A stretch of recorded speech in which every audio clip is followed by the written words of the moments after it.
noite, irmãos. Estamos aqui para gravar mais uma pequena mensagem para você. Mas antes eu quero fazer aqui algumas considerações que eu estava observando ontem.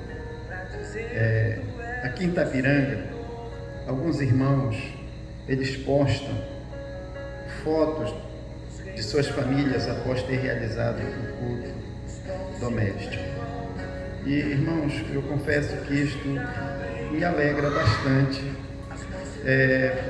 pois eu digo para vocês assim, que o templo, ele pode estar fechado para as celebrações da igreja, mas a igreja, irmãos, que somos nós, ela não pode estar fechada. Então, veja só, nos tempos do Novo Testamento, por um período de mais de 300 anos, a igreja, ela nunca construiu nem um templo. As suas reuniões, de fato, eram realizadas nas casas dos irmãos. E esse foi um período que a igreja mais cresceu. Em apenas 30 anos, eles evangelizaram todo o mundo da época deles, sem nenhum recurso dos que temos hoje. Eles não tinham televisão, eles não tinham carro, eles não tinham telefone, eles não tinham barco motorizado, eles não tinham nenhum dos recursos dos quais nós temos hoje. Mas eles fizeram um trabalho de uma grandeza tamanha que eles conseguiram alcançar todo o mundo da época deles. E eu quero então encorajar a todos que continue realizando o seu culto doméstico junto com a sua família. Se possível, irmão, convide um amigo, convide um vizinho, mas não deixe de fazer. O culto doméstico é uma oportunidade muito importante para nós como igreja. Eu acredito, irmãos, que quando esse surto terminar, se Deus quiser, eu creio assim, nós estaremos muito mais fortes como igreja do que éramos antes. E também, por que realizar o culto doméstico? Eu acredito, irmãos, que Deus tem planos para salvar a família. Então, eu creio que nestes dias, esses acontecimentos, esse vírus que está abalando o mundo todo, são para que a igreja ela se volte de fato para os princípios da palavra de Deus, daquele tempo em que a igreja se reunia nas casas, e ali eles faziam todo o seu trabalho, e muitas vidas, elas se convertiam, chegavam aos pés do Senhor, justamente, irmãos, porque eles tinham um compromisso muito sério. E eu quero nesta noite compartilhar com vocês uma palavra, está no livro de Atos dos Apóstolos. Eu quero ler apenas o versículo 31 de Atos capítulo 16, tá? Atos 16, 31, que diz a palavra do Senhor assim: responderam-lhe, crê no Senhor Jesus e será salvo tu e a tua casa. Então eu quero falar para vocês nesta noite sobre salvação, que Deus quer falar conosco sobre este assunto. Então, para compreendermos o significado da salvação, nós precisamos voltar um pouco no tempo, até o Éden, aos acontecimentos que houve no Éden, a criação do homem. Então, a necessidade de salvação que hoje nós pregamos, ela surgiu de uma perda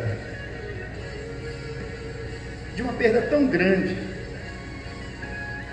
E que perda então foi esta?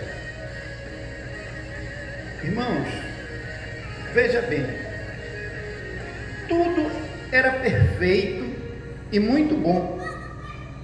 O homem se alegrava com Deus e Deus se alegrava com o homem.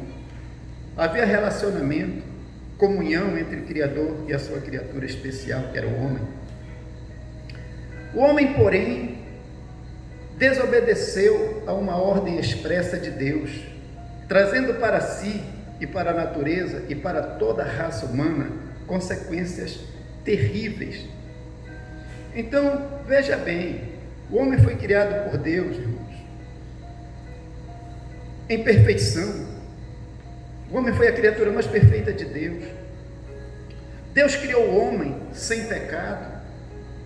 Deus criou o homem em um estado de inocência tão grande, não havia maldade nele. Deus criou o homem com grande capacidade física e intelectual. O homem vivia em perfeita comunhão com o seu Criador. Não havia morte. Adão e Eva, eles não conheciam a morte. Eles não tinham medo, eles não tinham pavor, nem a expectativa de morte não existia para eles. A vida era uma promessa constante. Também na época deles não havia doença, não havia dor. A morada deles era o Éden, que é conhecido como lugar de delícias. Só havia paz, harmonia e alegria. Porém, a desobediência deles, que produziu o pecado, perverteu por completo a natureza do homem. Você encontra isso em Romanos capítulo 3, versículos de 10 ao 18. Então, Deus tomou a iniciativa de salvar o homem perdido. João 3,16, que você conhece, porque Deus amou o mundo de tal maneira que deu o seu Filho unigênito, para que todo o que nele crê não pereça, mas tenha vida eterna. O que isso quer dizer? Que Jesus morreu pelos pecados da humanidade, para nos conduzir a Deus. E em Romanos 3,23 ele declara que todos pecaram. Quer dizer, o pecado de Adão se tornou uma herança para toda a humanidade. Foi por isso que Jesus teve que morrer, o justo pelos injustos, para que promovesse esse retorno do homem a Deus, que é o que nós chamamos de salvação. Eu quero concluir esta palavra dizendo para vocês assim, que nós fomos criados, irmãos, à imagem e à semelhança de Deus, para com Ele vivermos em comunhão, porque a desobediência de Adão trouxe para a humanidade suas tristes consequências. O pecado, ele nos separou de Deus, que é um Deus santo. O pecado nos trouxe condenação, nos trouxe morte, nos trouxe culpa, nos trouxe tristeza, preocupação, medo, angústias. Mas Deus nos amou de tal maneira que enviou o seu Filho, Jesus, para morrer em nosso lugar, e assim nos livrar da condenação da morte eterna. Então, da parte de Deus, está realizado tudo o que é necessário para a nossa salvação. Mas qual é a nossa resposta para esta providência divina? Somente aqueles que reconhecem o seu estado de pecado e se arrependem, crendo que Jesus é o único capaz de nos conduzir a Deus, somente esses poderão ser salvos. Apesar de que a salvação, ela está para todos, mas só poderão ser salvos aqueles que crerem no Senhor Jesus, como disse Paulo para aquele carcereiro: crê no Senhor Jesus, será salvo tu e a tua casa. Deus tem plano de salvar a tua família, meu irmão. Faça seu culto doméstico, pregue a palavra de Deus, aliás, da maneira como você entende. Eu creio que você tem sabedoria, o Espírito Santo vai lhe dar sabedoria para você fazer o melhor que você pode. Nós estamos orando por você.